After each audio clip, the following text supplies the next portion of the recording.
The performance of the 10th National Assembly in the past 2 years is largely hinged on its close relationship with the executive arm of government, led by President Bola Tinubu. I do solemnly swear. The influence of the president and the ruling APC and the emergence of the leadership of both the Senate and House of Representatives is the key pointer to concerns around the effectiveness of the National Assembly, giving rise to the tag rubber stamp. History teaches us that nations make the greatest progress when the executive arm that governs us has vision and the legislature guides with wisdom. But they prosper most when both work hand in hand, not as rivals, but as co-stewards of the national trust. Therefore, as we commemorate 26 years of uninterrupted democratic governance, we must renew our national commitment to foster collaboration between the different arms of government and ignore the critics who decide to term the parliament rubber stamp. I think that Nigerians want to see a legislature that asks questions, that scrutinizes, that properly oversights, ensures that resources are used appropriately and not abused. And have the legislature been able to do this? I think that that's been a question that Nigerians have asked, and that's why you would see certain epithets being used against the legislature. The House of Representatives In the area of legislative decisions, concerns have been raised about the legislature's ability to exercise its oversight function effectively. I count the success of the National Assembly more by its ability to oversight the executive, and there's been quite a lot of concern that that ability to oversight the executive has been a weak one.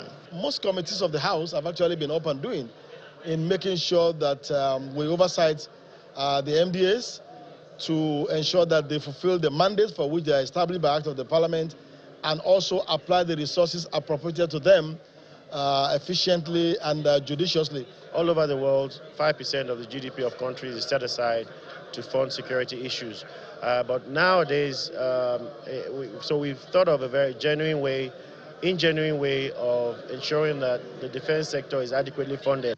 The National Assembly has been commended for passing some major pieces of legislation, such as the 4 tax reform bills which generated major controversies across the country, the Student Loan Bill, the National Minimum Wage Bill, among others. The 10th Assembly prides in the number of bills passed. A total of 844 bills have been introduced within its first 2 years. 844 bills. An unprecedented figure that underscores the Senate's and the House of Representatives' proactive posture towards tackling pressing national issues. At this stage, the legislative cycle, even more significantly, 52 of these bills have been assented to by Mr. President. We have reviewed 2,263 bills. Of these, 65.3 have passed second reading, while 186 have been successfully passed. A total of 51 bills have received presidential assent. The figures presented by the Senate President and the Speaker show a clear disparity and uncertainty about the exact number of bills so far presented and passed by the 10th Assembly. Both presiding officers also give different figures for bills assented to by the President, and this draws attention to the question of the thoroughness of the 10th Assembly.